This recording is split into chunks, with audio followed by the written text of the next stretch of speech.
আমি দীর্ঘ 12 বছর যাবৎ বিদেশে আছি। আর বাড়িতে এসে দেখি সম্পত্তি সৎ বোনের নামে উইল করেছে আমার বাবা। আমি বাবার উইল অনেকবার পড়েছি, কিন্তু সেটা পড়ে আমার রক্ত টকবক করে ফুটছে। 2 দিন আগে বাবা মারা যাওয়ায় হঠাৎ করে আমাকে লন্ডন থেকে দেশে ফিরতে হয়েছে। বাবার শেষকৃত্যের পর যখন তার উকিল আমাকে তা উড়িয়ে দিলেন, আমি সেটা পড়ার আগে লাল হয়ে গেলাম। আমি লন্ডনে পেট্রোল পাম্পে কাজ করতাম, যা বেতন পেতাম তা থেকে আমার খরচের জন্য কিছু টাকা রেখে বাকি টাকা দেশে বাবার কাছে পাঠিয়ে দিতাম। সারা জীবনের পুঁজি জমা করে আর গ্রামের কিছু জমি বিক্রি করে আমার বাবা শহরে একটা বাড়ি এবং কিছু দোকান কিনে নেন। গত 12 বছর ধরে আমি টাকা পাঠাচ্ছি। 17 বছর বয়সে লন্ডনে গিয়েছিলাম, আর এখন আমার বয়স 27 বছর। এরকম হঠাৎ বাবার মৃত্যুর খবর শুনে আমাকে তাড়াতাড়ি ফিরে আসতে হয়। তাই আমার চাকরিও চলে যায়, কারণ তারা আমাকে ছুটি দিতে রাজি ছিলেন না। আমার সাহস ছিল যে আমি যে টাকা বাড়িতে পাঠিয়েছি বাবা নিশ্চয়ই তা আমার জন্য গুছিয়ে রেখেছেন। তাই আমি বাড়ি গিয়ে কোনো ছোটখাটো কাজ করব। কিন্তু আমার বাবার উইল আমার হুঁশ উড়িয়ে দিয়েছে। উইলে লেখা ছিল যে লন্ডনে যাওয়ার জন্য তোমার টাকার প্রয়োজন ছিল, তাই আমি আমার জমির কিছু অংশ বিক্রি করে তোমার টাকার ব্যবস্থা করেছিলাম। তাই এখন এই বাড়ি এবং বাকি সম্পত্তির ওপর শুধুমাত্র রুমির অধিকার। যখন তুমি লন্ডনে গিয়েছিলেন তখনই তুমি তোমার ভাগ পেয়ে গেছ। এটা পরে আমার মাথা ঘুরতে লাগলো। অন্যদিকে আমার বোন যে ছোটবেলা থেকেই মেন্টাল হসপিটালে চিকিৎসাধীন, আমার বাবা কিভাবে তাকে তার সম্পত্তি দিলেন? যাই হোক, এটা এমন কোনো বড় ব্যাপার হতো না। যদি সম্পত্তির একটি অংশ রুমির নামে থাকত তাহলে আমি তাকে দিয়ে স্ট্যাম্প পেপারে সই করিয়ে সবকিছু আমার নামে করিয়ে নিতাম। কিন্তু বাবার বোকামির কোনো সীমা ছিল না। সাথে এটাও লিখে রেখেছিল যে রুমিকে যে বিয়ে করবে এবং না কখনো তাকে ডিভোর্স দেবে না অন্য কোনো বিয়ে করবে সেই বাবার সমস্ত সম্পত্তি পাবে। মানে আমার এতদিনের পরিশ্রম সব বাবা নষ্ট করে দিয়ে গেছেন। আমার হাতে একটা ফুটো পয়সা দিয়ে যাননি। যদিও বাবার সম্পত্তি এখন কোটিতে পৌঁছেছে, যা তিনি একসময় লাখে কিনেছিলেন। বাবার উইল পড়ে আমার খুব রাগ হলো। এর মানে কি বাবা তার সম্পত্তি অপরিচিত কাউকে কিভাবে দিতে পারেন? যদি আমি রুমির বিয়ে কারো সাথে দিয়ে দিই তবু আমি কিছুই পাব না। এমনকি আমার তো নিজের বাবার বাড়িতে থাকার অনুমতি ছিল না। এই বাড়িতে এসে থাকতে পারবে যার বিয়ে রুমির সাথে হবে, এই অদ্ভুত উইলের সাথে একটা চিঠিও ছিল যা বাবা আমার নাম দিয়েছিলেন। কিন্তু আমি বাবার উপর এতটাই রেগেছিলাম যে আমি সবকিছু একটা ড্রয়ারে ফেলে দিয়েছিলাম। বাবার লেখা শেষ চিঠিটা পড়ার আমার ইচ্ছা ছিল না। আমি জানতাম আমাকে অনুরোধ করা হয়েছে যে রুমি পাগলি, তার সম্পত্তি দরকার, সম্পত্তির লোভে কেউ তাকে বিয়ে করে সারা জীবন দেখে রাখবে। তুমি ছেলে মানুষ, নিজের ব্যবস্থা নিজেই করে নিতে পারবে। বাবা নিশ্চয়ই চিঠিতে এরকমই কিছু লিখেছিলেন। তাই চিঠিটা পড়ার ইচ্ছা আমার মোটেও ছিল না। তাই আমি চিঠিটা ড্রয়ারে রেখে ড্রয়ার বন্ধ করে দিলাম। পরের দিন উকিল আমার কাছে এসে বললেন, আপনাকে এই বাড়ি খালি করতে হবে। আপনি কেবল রুমির উপস্থিতিতে এবং তার সম্মতি নিয়েই বাড়িতে থাকতে পারবেন। আমি রাগের সাথে বললাম, সে পাগল, সম্মতি জানানোর মতো বুদ্ধি তার নেই। আর আমি তার ভাই, এটা আমার বাবার বাড়ি। আমার কথা শুনে সে উকিল বললেন, উল্টা আপনার বাবাই করেছেন। আপনার কাছে আজ সন্ধ্যা পর্যন্ত সময় আছে, হয় রুমিকে এই বাড়িতে নিয়ে আসুন, নতুবা সন্ধ্যায় আপনাকে বাড়ি থেকে বের করে দিয়ে বাসায় তালা দিয়ে দেব। এই বলেই উকিল সেখান থেকে চলে গেলেন। আর আমার দেয়ালে মাথা ঠুকতে ইচ্ছে হচ্ছিল।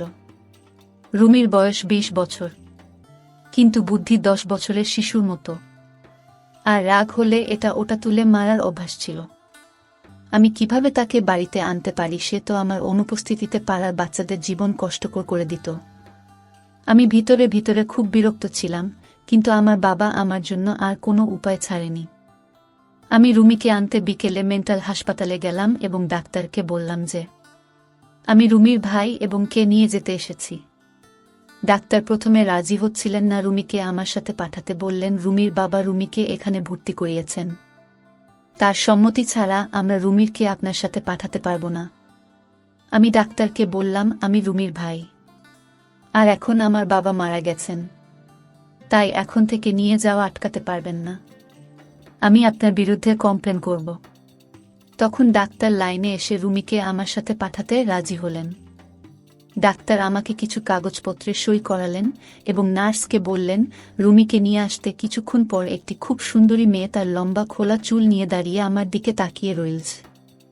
আমি 10 বছর পর তাকে দেখছি এবং তাকে কোনো অ্যাঙ্গেল থেকে পাগল বলে মনে হচ্ছিল না। একে দেখে কেউ পাগল বলতে পারবে না এবং এর সৌন্দর্য দেখে চোখ সরাতে ভুলে যাবে। আমি তাকে 10 বছর আগে দেখেছিলাম। সে তখনও সুন্দর ছিল, কিন্তু এখন তার গায়ের রং আরও ফুটে উঠেছে। সে আমার দিকে মায়েরই চোখে তাকিয়েছিল।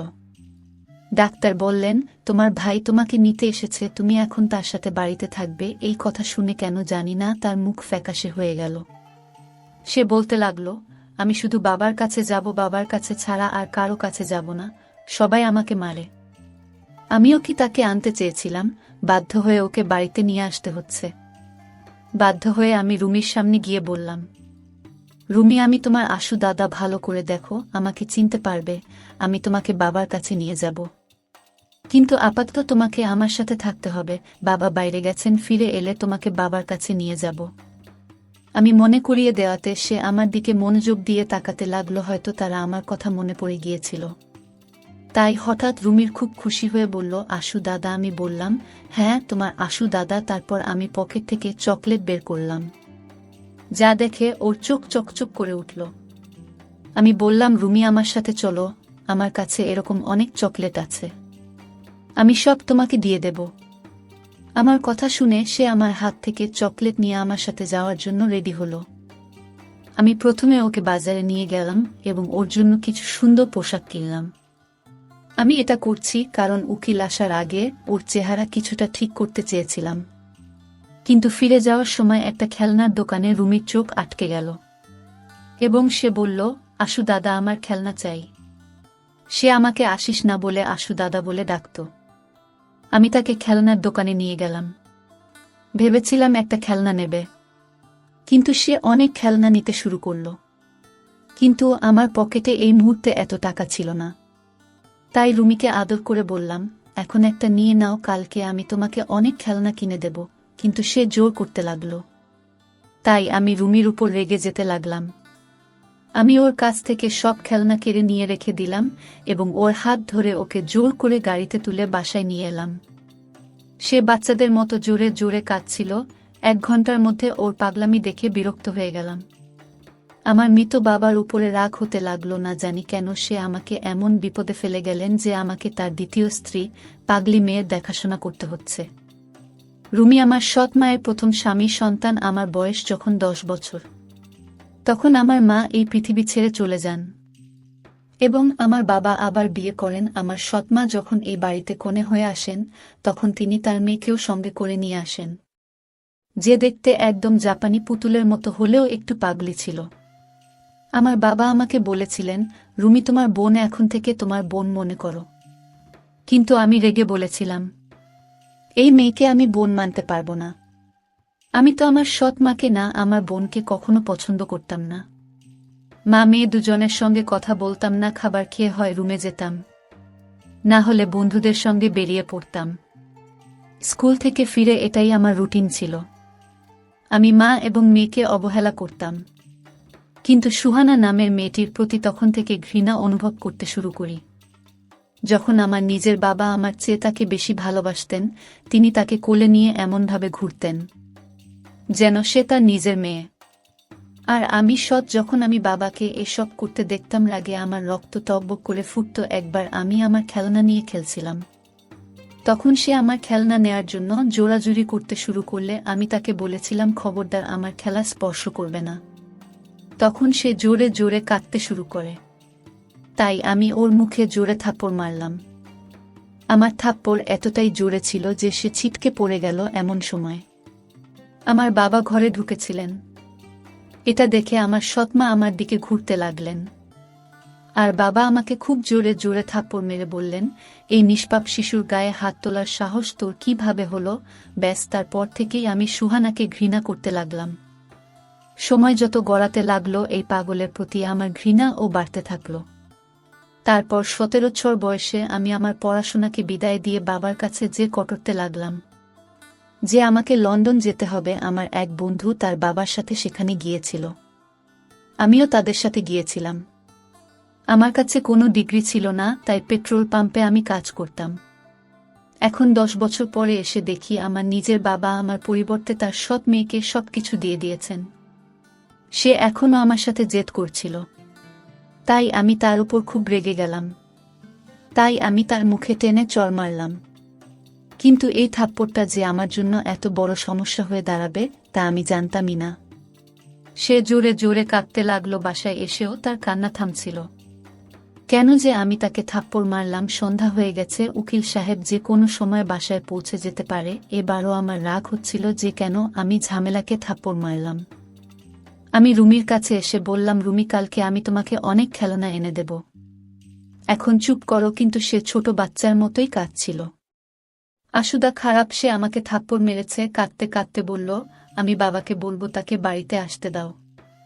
এ পাগলিটা জানেও না যে বাবা মারা গেছে। অনেক কষ্টে আমি ওকে চুপ করালাম। 2টো চকলেট খেয়ে এসে চুপ করে গেল। তারপর আমার কথায় সে মুখে হাত দিয়ে কাপড় পাল্টে নিল। চুপ থাকলে ওকে খুব সুন্দর লাগত।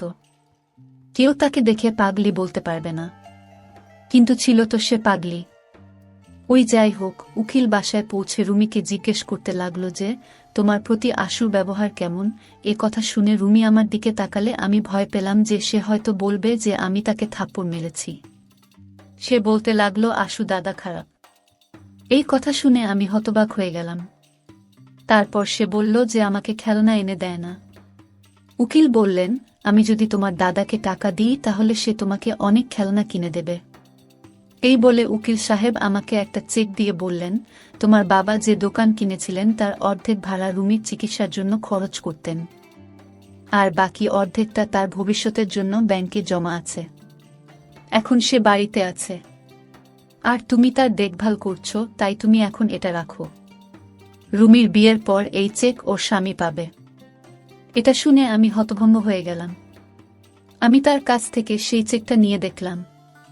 সেটা ৮০,০০০ টাকার চেক। রোজগার না করেও মাছটা আর আমি কাটা পারব। পরের দিন রুমির জন্য অনেক খেলনা নিয়ে এলাম। সে খুব খুশি হল। এভাবেই দিন কাটছিল, আর আমি ভাবছিলাম রুমির নামে ঝামেলা থেকে কিভাবে মুক্তি পাব। আমি চাইতাম রুমির নামে মেয়ের হাত থেকে রেহাই পাব, সাথে সমস্ত সম্পত্তি পাব। তারপর আমি আমার এক বিশ্বস্ত বন্ধুর সাথে কথা বললাম যে আমি এমন একটা বোকা ছেলে চাই যার সাথে আমি বোনের বিয়ে দিয়ে সমস্ত সম্পত্তি আমার নামে করে নিতে পারি। আমার কথা শুনে আমার বন্ধু বলল যে এরকম ছেলে খুঁজে পাওয়া খুব কঠিন। কোনো গরিব ছেলেকে লোভ দেখিয়ে রুমির সাথে বিয়ে দিলে সে যখন বুঝবে যে সে কোটি টাকার মালিক তখন তোকে বাড়ি থেকে বের করে দেবে। আমার বন্ধু ঠিকই বলেছিল। তখন আমার বন্ধু আরও বলল, দেখ আসিস, আমার একটা বুদ্ধি আছে। তুই যদি আমার কথায় রাজি হোস তাহলে সব সম্পত্তি তোর নামে চলে আসবে, আর তো কোনো কাজও করতে হবে না। আমি বললাম, ঠিক আছে, তোর আইডিয়াটা আমাকে বলো। তারপর আমার বন্ধু আমাকে যা বলল তা শুনে আমার রক্ত গরম হয়ে গেল। আমি রেখে তার কলার চেপে ধরে বললাম, তুই কিভাবে এসব ভাবতে পারিস? সে আমার বোন। সে আমার হাত থেকে তার গলা ছাড়িয়ে নিয়ে বলল, সে তো নিজের বোন না, তার বাবা মা অন্য, আর তোর বাবা মা অন্য, তারা দুজনে আলাদা। বাবা মায়ের সন্তান তো দুজনের মধ্যে কোনো রক্তের সম্পর্ক নেই। তুই তাকে বিয়ে করতে পারিস, আর এটাই একমাত্র উপায় যে তুই সবকিছুর মালিক হতে পারবি। কথা শুনে আমি চুপ হয়ে গেলাম। আমার বন্ধু ওখান থেকে চলে গেল, আর আমি চিন্তায় পড়ে গেলাম। কিন্তু যখন রুমিকে বিয়ের কথা ভাবি তখন আমার মন কেঁপে উঠত যে কিভাবে ওকে বিয়ে করব, এটা কোনোভাবেই সম্ভব না। কিন্তু এটাও ঠিক, আমি যার সাথে রুমির বিয়ে দিই না কেন সে কোটি টাকার সম্পত্তি দেখে আমাকে আমার নিজের বাড়ি থেকে বের করে দিত। পরের দিন আমি আমার বন্ধুকে বললাম, তুই ঠিকই বলেছিস। আমি উকিলের সাথে কথা বলেছি, সে আমার সুহানা সম্পর্কের কথা জানে। তাই সে বলছে, ঠিক আছে, কিন্তু তোমার উইলের কথা মনে আছে তো? তুমি আর বিয়ে করতে পারবে না। রুমিকে ছাড়তেও পারো, সেক্ষেত্রে তোমার কাছ থেকে সবকিছু নিয়ে নেওয়া হবে। এটা সেই কাঁটা যেটা আমার গলায় আটকেই ছিল। আমি তো ভুলেই গিয়েছিলাম যে আমার বাবা আমার জন্য কি কাঁটা বিছিয়ে রেখেছেন। আপাতত আমাকে রুমিকে বিয়ে করতে হবে, যাতে আমি ভালো পরিমাণে টাকা পাই এবং তা দিয়ে নিজের ব্যবসা শুরু করতে পারি। একবার আমার ব্যবসা প্রতিষ্ঠিত হয়ে গেলে আর কোনো সমস্যা থাকবে না। বন্ধুরা, গল্পটি আজকে এখানে শেষ করছি। গল্পটির বাকি অংশ দেখার জন্য আমাদের চ্যানেলটি সাথেই থাকুন। আর হ্যাঁ, গল্পটি আপনাদের কাছে কেমন লেগেছে তা কমেন্ট করে জানাবেন। দেখা হচ্ছে নতুন ভিডিওতে, ততক্ষণ ভালো থাকুন।